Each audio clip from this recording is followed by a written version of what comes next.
नेपाल सरकारको अहिले रक्षा मन्त्री को हुनुहुन्छ? रक्षा मन्त्रीलाई तपाईले बोलाइदिनुपर्छ। उहाँलाई म प्रश्न सोध्न चाहन्छु। हामीले हाम्रो सिमानामा नेपाली सेनालाई लान नमिल्ने कुरा के रहेछ? कहाँ हामीले के सन्धि गरेका छौँ त? उहाँको पालामा पनि त्यस्तो घोटाला गरेछ भने उहाँलाई पनि कारबाही गर्नु। प्रधानमन्त्रीज्यूले सीमाबारे विवादित अभिव्यक्ति दिइसकेपछि प्लेकार्ड लिएर उभिँदै गरेको पनि आज 11औं दिन भएछ। 11औं दिनमा पनि उहाँको आउने छाँटकाँट देखिँदैन। म एउटा प्रश्न राख्न चाहन्छु। नेपाल सरकारको अहिले रक्षा मन्त्री को हुनुहुन्छ? रक्षा मन्त्रीलाई तपाईले बोलाइदिनुपर्छ। उहाँलाई म प्रश्न सोध्न चाहन्छु।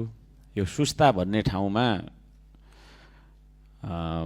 भारतीय पक्षको एसएसबी भन्छ क्या र, सशस्त्र सीमा बल जो छ, त्यो सीमा बल आएर चाहिँ नेपाली दाजुभाइहरूलाई हप्की गर्दै गरेको र नेपाली दाजुभाइ चाहिँ आफ्नो भूमिको लागि निहत्था त्यहाँनिर लड्दै भिड्दै गरेको अवस्थाको भिडियोहरू सार्वजनिक भएका छन्। त्यसतर्फ नेपाल सरकारले, रक्षा मन्त्रीले, प्रधानमन्त्रीज्यू त आउनुहुन्न, रक्षा मन्त्रीज्यू हुनुहुन्छ भने खोजेर तपाईले ल्याइदिनु पर्यो। हामी यहाँ प्रश्न सोध्न चाहन्छौँ उहाँलाई। हाम्रो नेपाली सेना चाहिँ सिमानामा जानै नहुने त्यस्तो के कसम खाएर बसेको रहेछ? नेपाल सरकारले सिमानामा पठाउनु, चियाउनु पनि पठाउन नमिल्ने खालको, अवलोकन गर्न पठाउन पनि नमिल्ने खालको के चाहिँ करार गरेको रहेछ? कि त त्यो करार पत्र, त्यो सन्धि यहाँनिर देखाइदिनु पर्यो हामीलाई। सार्वभौम संसद, हामी सबै सार्वभौम सांसदहरू जान्न चाहन्छौँ, बुझ्न चाहन्छौँ। सूचनाको हक होइन, संविधानको धारा 27, हामीलाई तपाईको चाहिँ के अरे जानकारी होस्। अन्यथा त्यसरी चाहिँ सुरक्षा बिनाको सिमाना, खुला सिमाना जसले पनि मिच्छ, आज यति मिच्यो उति मिच्यो भनेर भनिरहेका छौँ। हामी यो 50औं वर्ष 100औं वर्षदेखि मिचिँदै आएको छ।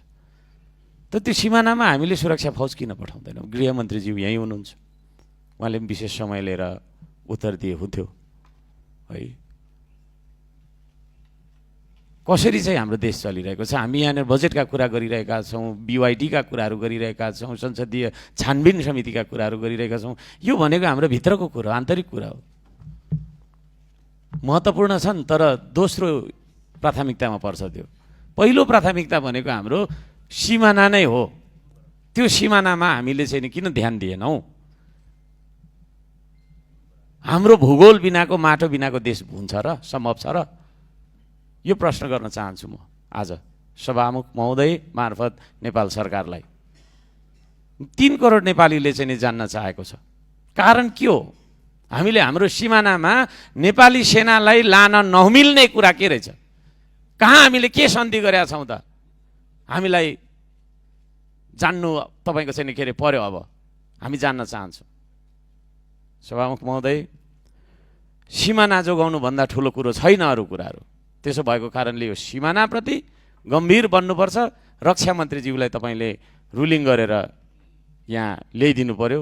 हामी 2-4 प्रश्न सोध्न चाहन्छौँ र यो विभिन्न खालका चाहिँ के अरे आरोपहरू आइरहेका छन्। अब ती आरोपहरू सबै पुष्टि हुन पनि सक्छन्, नहुन पनि सक्छन्, तर सरकारलाई लागेको आरोपलाई छानबिन गर्नका लागि चाहिँ संसदीय छानबिन समिति गठन गर्नुपर्छ भन्ने माग हामी राख्दछौँ। मन्त्रीज्यूहरूलाई आरोप लागिसकेपछि उहाँहरूकै माथहातका कर्मचारीहरूले छानबिन गरेर त्यो प्रतिवेदनमा के आयो भन्ने कुरा पनि सार्वजनिक नहुनु, त्यो दुःखद छ। त्यो खालको चलनको पनि अन्त्य गरौँ। यहाँनिर अहिले भर्खरै पूर्व मन्त्रीज्यूले पनि भन्नुभयो, उहाँको पालामा पनि त्यस्तो घोटाला गरेछ भने उहाँलाई पनि कारबाही गर्नुपर्छ होइन? कारबाही जसलाई पनि गर्नुपर्छ।